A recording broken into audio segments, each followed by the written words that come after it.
হিন্দু ধর্মে পুজো পার্বণে উপবাস রাখার পেছনে তিনটে বড় কারণ আছে: আধ্যাত্মিক, মানসিক আর শারীরিক। এটা শুধু না খাওয়া না, বরং নিজেকে শুদ্ধ করার একটা প্রক্রিয়া। ১. আধ্যাত্মিক কারণ: মনকে ঈশ্বরমুখী করা।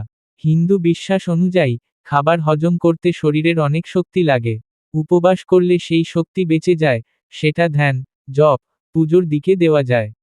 ভগবদ্গীতায় শ্রীকৃষ্ণ বলেছেন, যজ্ঞার্থাৎ কর্মণোহন্যত্র লোকোহং কর্মবন্ধন, ঈশ্বরের জন্য করা কাজ বন্ধন তৈরি করে না। উপবাসও একরকম যজ্ঞ, যেখানে ভোগ ত্যাগ করে ঈশ্বরের দিকে মন দেওয়া হয়। উপবাস মানে ইন্দ্রিয়কে বশে আনা। জিভের লোভ কমলে রাগ, লোভ, অহংকারও কমে। তাই পুজোর আগে মন শান্ত থাকে। ২. শারীরিক ও স্বাস্থ্যগত কারণ: প্রাচীন ঋষিরা জানতেন, শরীরকে মাঝে মাঝে বিশ্রাম দিলে হজমতন্ত্র ঠিক থাকে, টক্সিন বের হয়। অনেক পুজো হয় ঋতু পরিবর্তনের সময়, যেমন নবরাত্রি, শরৎ আর বসন্তে। তখন আবহাওয়া বদলায়, রোগবালাই বাড়ে। হালকা খাওয়া বা উপবাস শরীরকে মানিয়ে নিতে সাহায্য করে। এটাকে এখন বলে ডিটক্স। ৩. মানসিক শৃঙ্খলা আর ত্যাগের শিক্ষা। উপবাস মানে আত্মনিয়ন্ত্রণের অভ্যাস।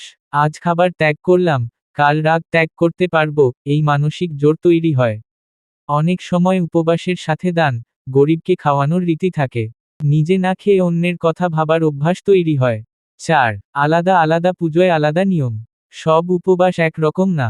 নির্জলা, একদম জল না, যেমন নির্জলা একাদশী। ফলাহার, শুধু ফল, দুধ, সাবুদানা খাওয়া, যেমন নবরাত্রি।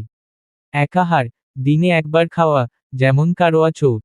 আংশিক উপবাস, কিছু খাবার বাদ দেওয়া, যেমন মাংস, রসুন, পেঁয়াজ বাদ। সংক্ষেপে, হিন্দু ধর্মে উপবাস মানে শাস্তি না, এটা শরীর, মন আর আত্মাকে এক লাইনে আনার টুল। পুজোর সময় মন যাতে এদিক ওদিক না যায়, ঈশ্বরে লেগে থাকে, তার জন্য এই রীতি।